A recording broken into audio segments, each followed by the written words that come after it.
ल आज हामी चाहिँ थेन्डुक बनाउन सिक्दैछौँ। थेन्डुकको रेसिपी चाहिँ यस प्रकार छ है त।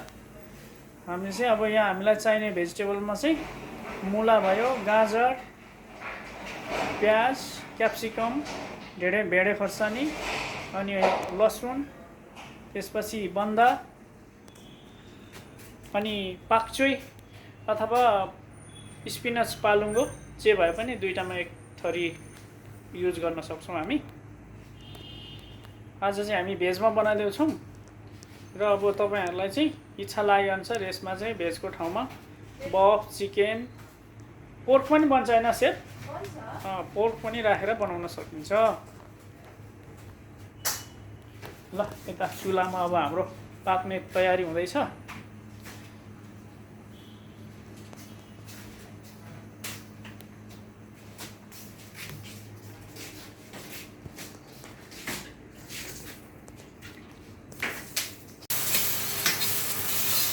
अब हल्का तेल लाउने हैन, तेल लगाइसकेपछि चाहिँ गार्लिक हाल्ने।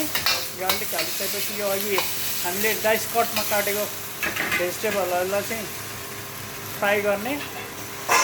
डिप फ्राई होइन, नर्मल लाइट फ्राई गर्ने।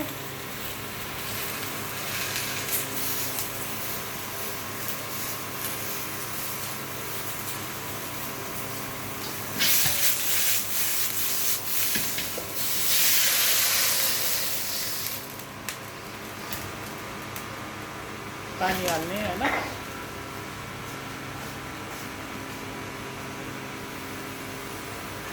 पानी चाहिँ अलिकति बेसी हाल्नुपर्छ, 1% हजुर हैन। अँ त्यो मैदा उमाल्दाखेरि अलिक पानी सुक्छ। हजुर हजुर। अब यो पाक्ने टाइम लाग्छ हैन।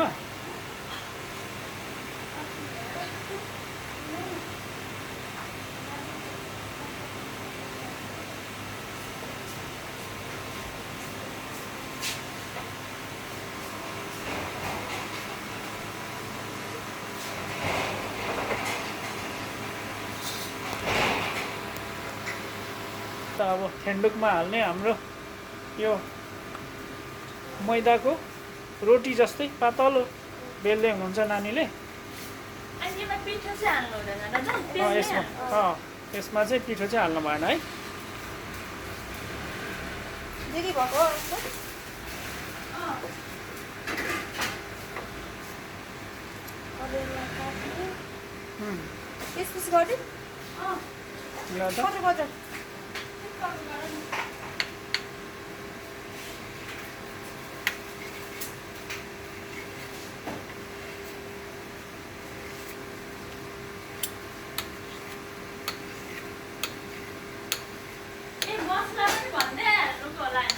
हजुर मसला भन्नु पर्यो नि।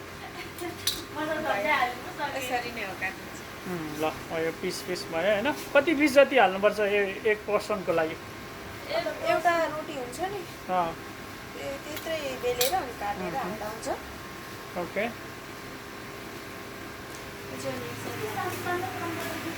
ल मसलामा चाहिँ के लाउनु पर्यो अब? सोया सस थोरै हाल्नु पर्यो, भेनिगर थोरै हाल्ने, टेस्टिङ पाउडर हाल्ने, अलिकति टेस्टिङ पाउडर, अनि सल्ट हाल्ने, ब्ल्याक पेपर हाल्ने, अनि यो चिल्ली पाउडर थोरै हाल्ने, अनि चिकन क्युब हाल्ने। ओके।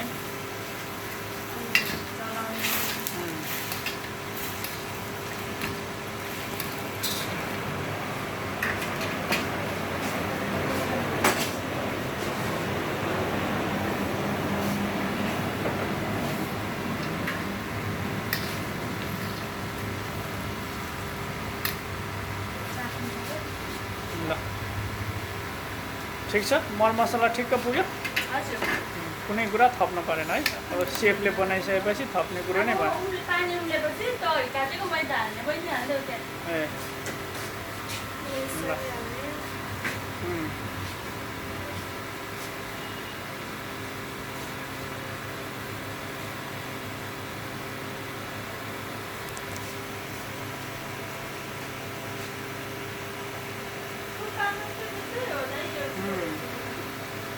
सेम होइन सिमिलर टाइपको होइन थुक्पा जस्तै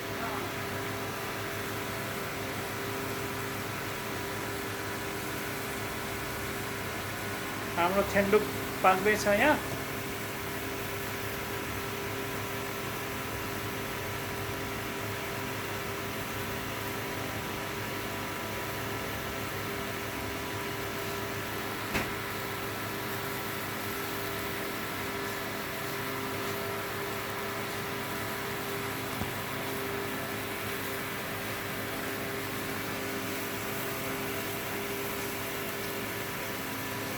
एडजस्ट बन्द गर्न मिल्छ अलिक ठुलो साउन्ड है एडजस्टको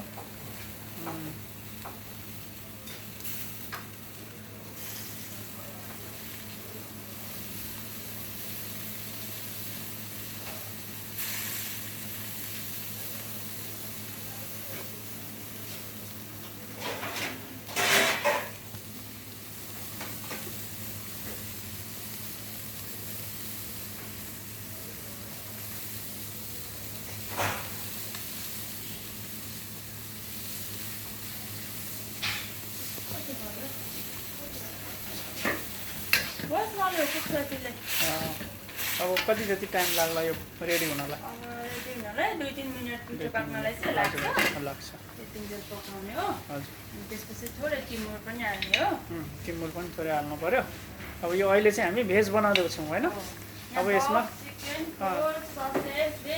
हजुर जुनसुकै आफूलाई इच्छा लागे अनुसारको मासु एड गर्न सक्यो है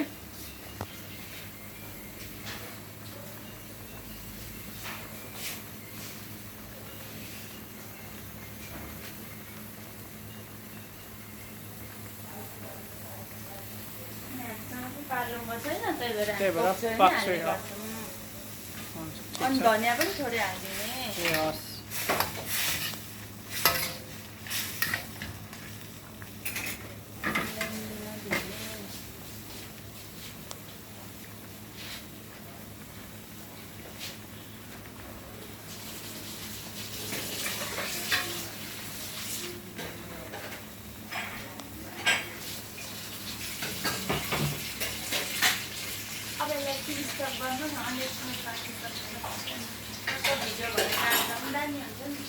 हाम्रो थेन्डुक चाहिँ रेडी भइसकेको छ है खानालाई पुरा तयारी अवस्थामा छ एकदम लभली थेन्डुक बनिसकेको छ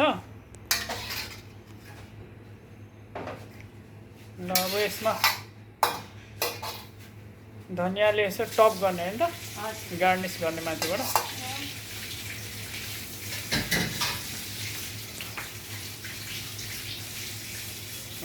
ल रेडी भयो है त ल धन्यवाद सेफ मिठो र राम्रो बनाउनु भयो है थेन्डुक